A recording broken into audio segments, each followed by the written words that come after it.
And welcome back to another episode of Rob Dog's Vlogs. So here we are today, we're at Malabar Beach. So right down there is Malabar Beach. I've walked up a couple of 100 meters because today I'm not here for fishing, I'm not here for snorkeling. I came here to see the Malabar Battery, which was a World War II weapon. So the main gates were closed, so I thought if I walk all the way around to the rocks, maybe I can see it without having to go through the gate. So obviously I'm also a Parramatta supporter. If any of you guys don't go for Parramatta, you can kiss my... Alright, let's go. Let's see what we can see along the way. Get amongst. As you saw in my previous video, we were back in the 1800s. Now I want to travel a little further in time with you all in the year 1942. I've always had an adventurous spirit, and as I've matured over the years and been shaped by many experiences like travelling Europe by myself in 2019, a few months before COVID actually, I was absolutely fascinated by the history that's not just in and around Europe, but preserved in Europe. Unfortunately here in Australia, a lot of our history is abandoned, covered up, left behind, and forgotten. But within the shadows lies some of the most breathtaking and stunning views and stories. So come with me today as we go back to what it was like when the world was at war and defense and preparation was a must.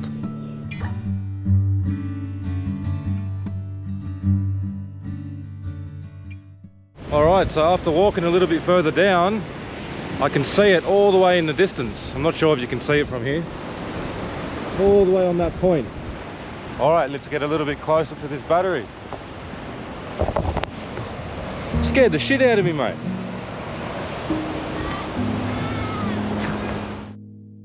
The coastal defences on Malabar Headland were constructed between 1941 and 1942 at the behest of the Australian Army Coast Branch and was active, fully staffed and ready for combat throughout the years 1942 and 1943. Although Australia as a country has not experienced many attacks on its shores, it doesn't mean that it never happened. These defence towers were built for a reason after all. On May 31st and June 1st of 1942, Japanese forces attacked in a stealth mission to target Allied warships in Sydney Harbour during the night with 3 midget submarines, which was a small submarine weighing under 150 tonne, which sank the HMAS Catapult with a casualty of 21 sailors. This was a significant loss for the Royal Australian Navy. The event was marked as a pivotal moment in Australian history as it brought the war directly to Australian shores. Alright, the first sighting of something old from back in the day. It's made out of concrete, I'm not sure what it is.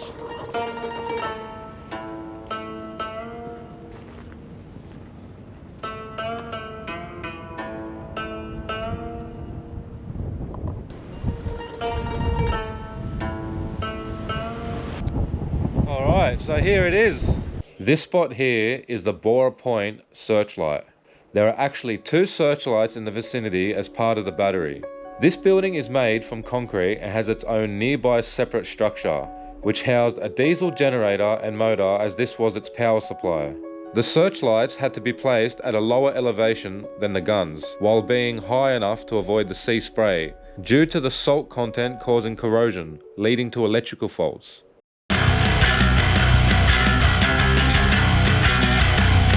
The wind is really trying to blow my hat off. Alright, let's go to the next spot.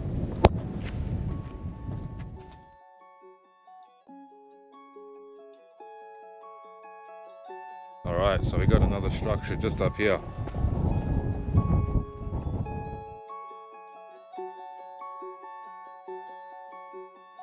A single power supply building was sufficient enough to power both of the searchlights if need be.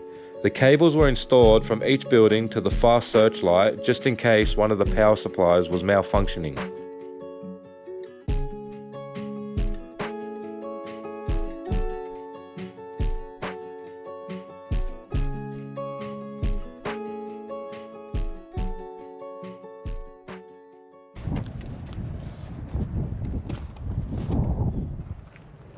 Alright, so that's this structure.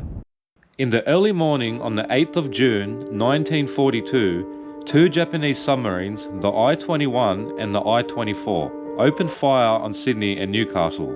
The I-24 surfaced off the coast of Sydney and then launched its attack with its shells landing in the eastern suburbs of Rose Bay, Bellevue Hill, Woollahra and Bondi. There was some property damage and minor injuries, but fortunately no fatalities. While not dealing a great deal of structural or casualty damage, it had officially cemented the psychological warfare on the Australian public consciousness with fear, which was instilled after each attack, always waiting for the when, where, how, and what could happen next. As the country prepared for future Japanese invasion, war raged on. A major naval battle in the Pacific Theatre with what would be called the Battle of Midway, with the help of the United States Navy from the 4th to the 7th of June 1942. Victory was achieved, which crippled Japan's naval air power by sinking 4 of its modern aircraft carriers and destroying a large portion of its best trained naval pilots and aircrafts, which was extremely vital at preventing an invasion of Australia. And so ultimately, the Japanese Army and Navy generals realised that an attack or invasion of Australia was not a strategically beneficial option, as it would have required and consumed far too many of Japan's naval resources, which would result in weakening Japan's forces in their war upon China and the Soviet threat. And once again, Australia was safe. Look at all the dead bottle brush trees. You can see the old bottle brushes on them. They must have had a fire through here or something. Heaps of them. I can actually see a fire in the background. The guns were placed to fire in between the South Head and Cape Banks, and it took a unit of 14 soldiers to be assigned to each weapon to fire and maintain. Just a little side thought, this really got me thinking how wild this really is. There was a threat of invasion going on just 1 hour away from where I live. There's a little locked door down there, and I'm not sure if that takes you to a bunker of some sort or if it's just a little room in the back there. But very interesting. A bit of history right here. Alright, let's move to the next one. And then we'll get the drone up on the second one because these two are pretty much identical anyway. Alright, this is the Second World War II structure. So you're not allowed to go inside, but it doesn't say you're not allowed to fly drones inside there. And I can't help but wonder, God forbid, if we ever came under invasion again, how would the Australian public react? How would the government react? How would I react? How would you react? Would the Australian military and government use these locations again? Have they become obsolete, or do we have better vantage points now? Better yet, do we have weapons so powerful that it doesn't matter the location? Because as you can see, the trend of these places, the guns often get upgraded, so yeah, just food for thought. Okay, now, back to the history, but leave your thoughts and comments down below. So if you see my last video at the Mossman fortifications, you'll see that these weapons are pretty similar. Alright, now we're onto our way to the final structure, the final boss. I got to the end of the stairs, and over there you got some sort of structure. And up there you got a whole bunch going on, so let's check this one out first.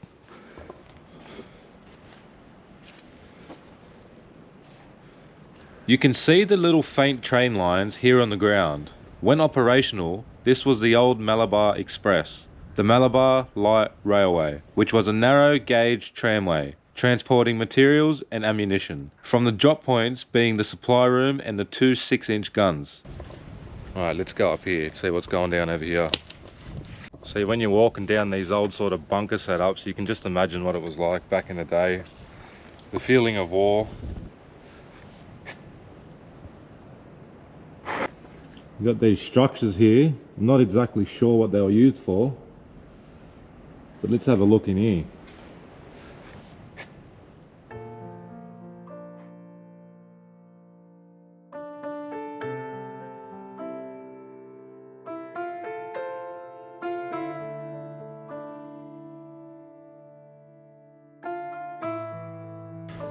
Alright, let's check out this final structure just up here.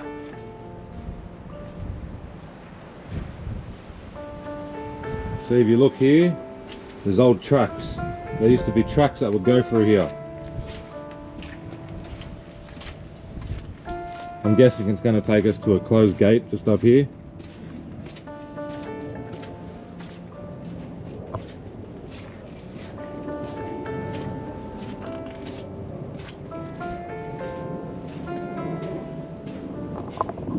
Alright, we'll continue down there in a sec, but let's just have a look up here and see if we can get a closer look. Alright, let's see if we can get up here with one arm.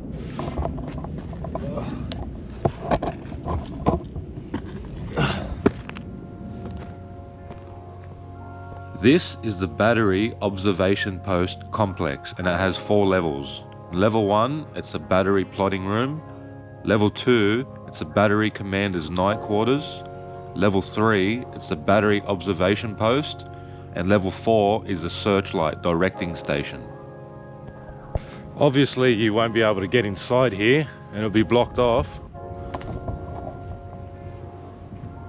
But here's a close-up view of it. The old door down there.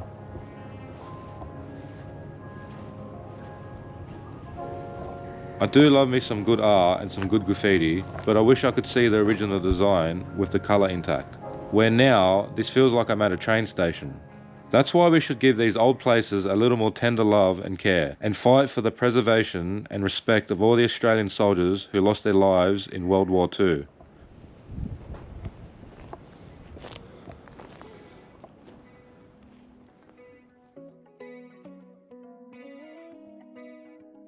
Malabar Battery, even though it may seem small, and you might look at it like they're just a couple of old buildings with graffiti on them, I mean they are, but this site in particular has a lot of pride in its history with a story of unity. As a community, once fought tooth and nail for its historical preservation and its ecological salvation for the microbats. By stopping the government from selling the land to property developers, turning it into who knows what. Australia's history would have been covered up and forgotten once again, and this video wouldn't exist. And I have to say that I'm really glad they didn't sell the land, because this has reminded me of the importance of having a deeper connection to the stories you read when you've seen it with your own eyes, graffiti or no graffiti.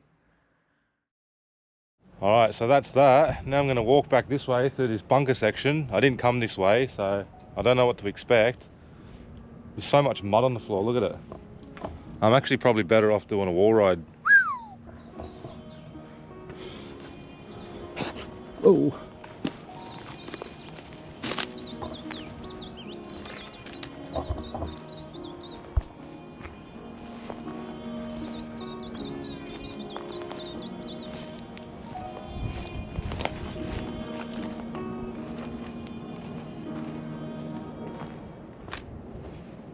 Alright, we're out of the water.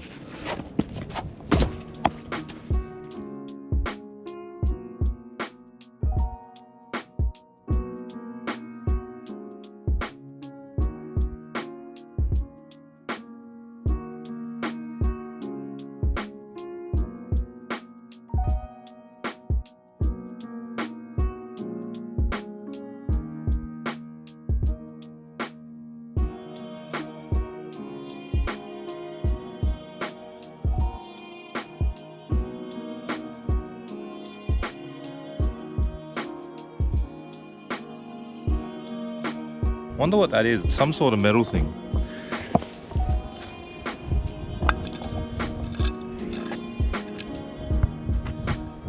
So that was inside the hole. If anybody knows what this is, let me know in the comment section. There's obviously a wire in there. I'll put it back where it came from.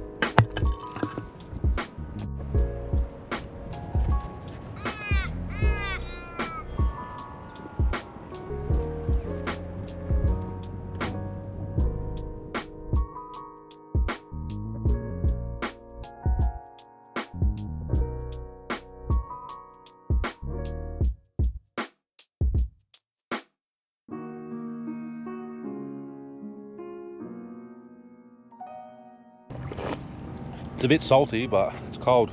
All right, now we're walking back to the car. I just want to say a massive thank you to everyone watching. I really appreciate it. It means a lot to me, because if you've seen like 2 videos ago, I said that I lost my job. And ever since I lost my job, I've just been making videos and making videos and making videos. I do need to get back to work, but I am having a good time making some videos. I'd appreciate you for watching, and I'll see you on the next one. Get amongst.